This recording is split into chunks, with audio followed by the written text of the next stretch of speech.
Okay, so just take a look at example 10.1, which is I already post to the Telegram tu.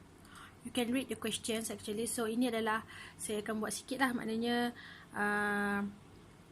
what is the researcher trying to say is dia nak tengok sama ada students ataupun kids yang berumur 5 tahun watch Sesame Street is better or not if the students did not watch Sesame Street in terms of performance. So yang performance yang awak tengok list tu adalah dia punya scores lah.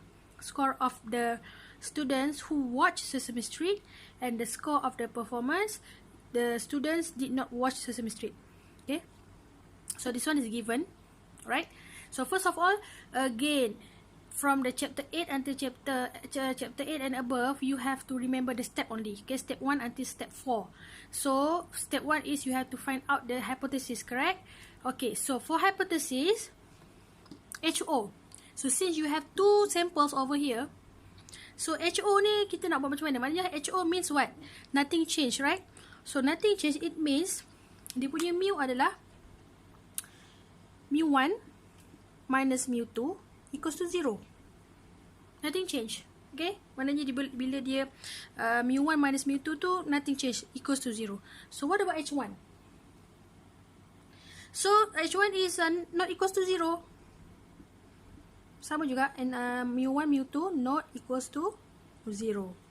Okay, so this is the step number 1. Okay, now we move to the step number 2. Okay, so what is the step number 2? Remember? So step number 2, you have to find out the degree of freedom, right? Okay, yang mananya awak nak kena cari yang dalam graph tu. So degree of freedom is you have to find DF. Okay, so what is your DF? So DF, it means, okay, let's say here the question is alpha 0.05. Okay, so step number 2,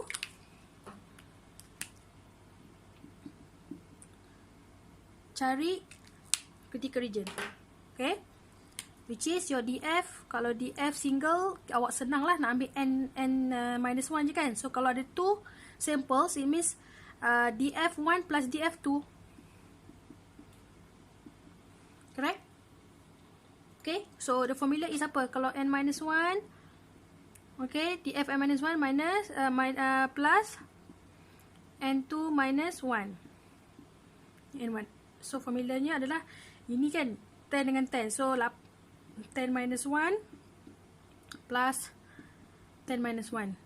So total 9 plus 9, right? So 9 plus 9 equals to 18.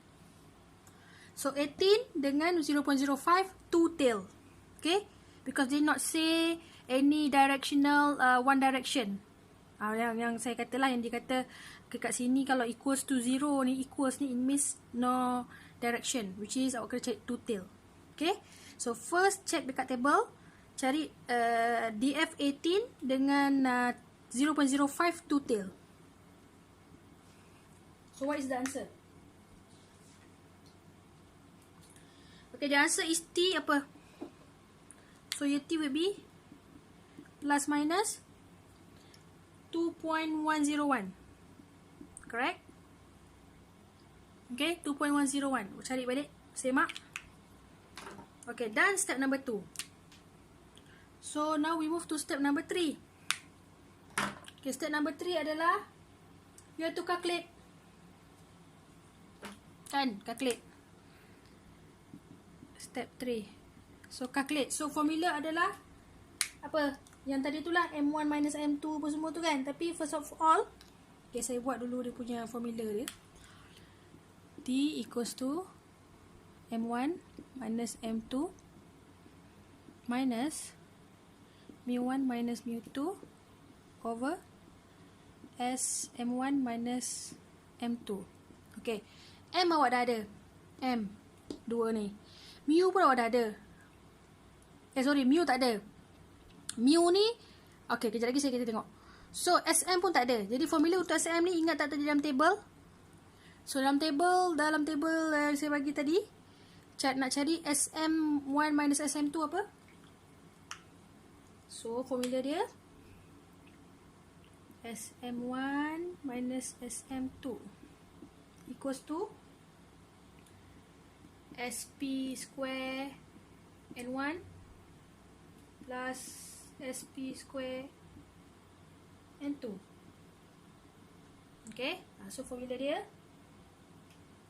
But how to find SP pula? SM ni lah yang untuk ni. Untuk nak masukkan ke sini.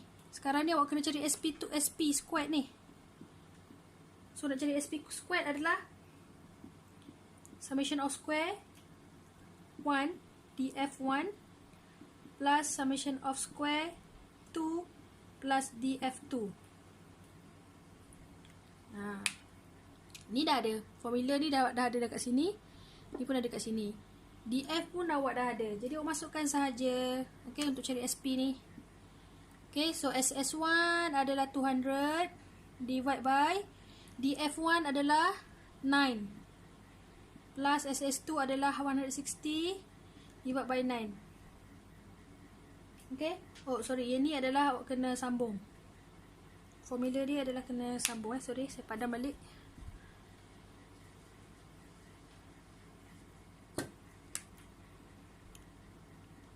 SS1 plus SS2 divide by df1 plus df2.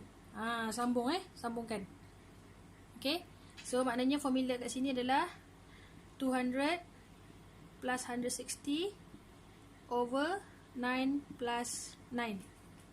Okay, awak nampak kat sini 9 plus 9 kan? Okay, tu formula dia. And then the answer is, awak kira the answer is 20. Answer is 20.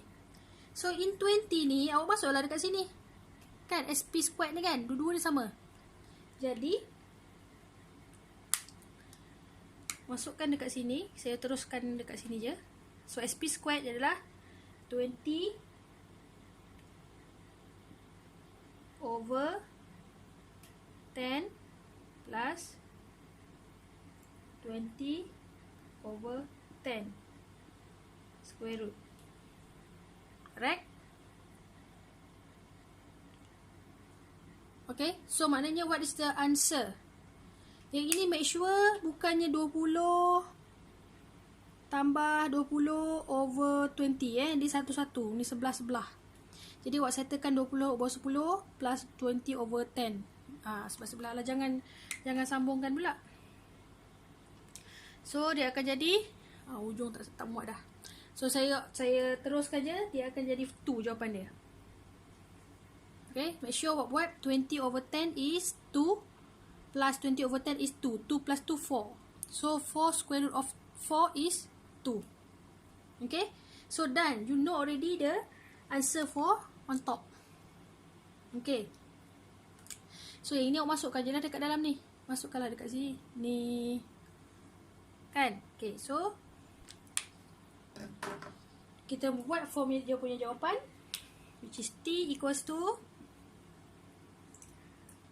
M1 mana? Okay, 93 minus 85 minus mu1 minus mu2 equals to 0. Okay, awak kena letak 0 yang ni.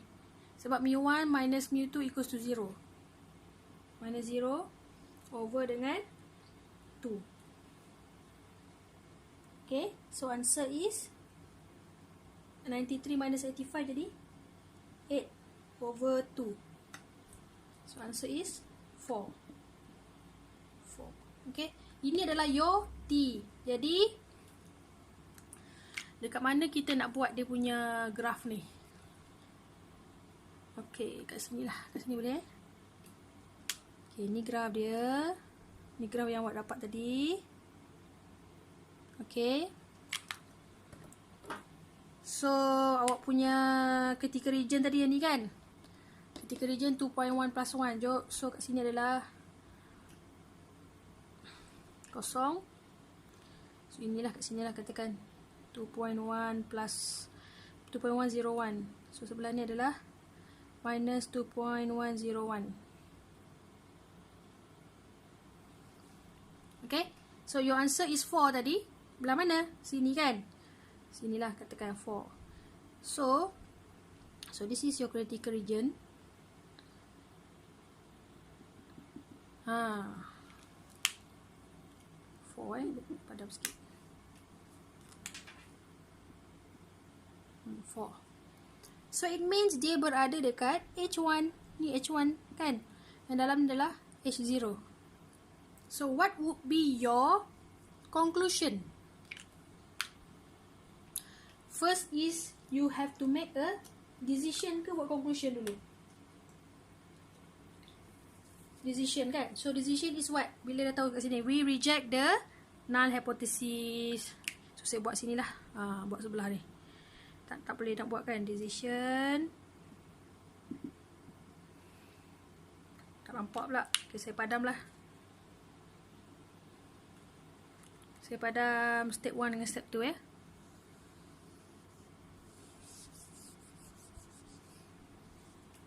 Okay, step 4 adalah decision. So decisionnya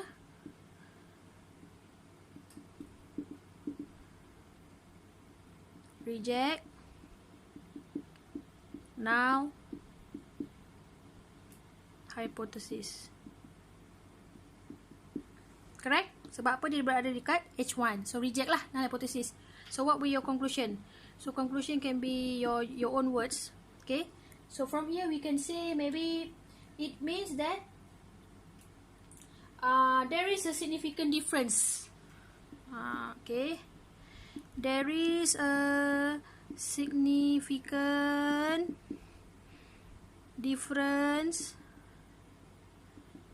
Okay, difference between high school grades for student who watch.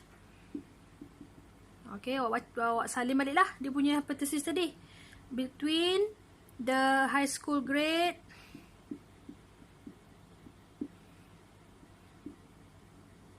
who watch Sesame Street and did not watch Sesame Street. Okay. So, actually dia punya jalan kira dia semua sama je macam t-test yang single. But the thing is, dekat bahagian step 3 inilah yang agak critical sikit sebab you have to fulfill the formula first, which is that formula M1 minus M2 minus mu1 minus mu2. Okay, mu1 minus mu2 ni always 0 lah.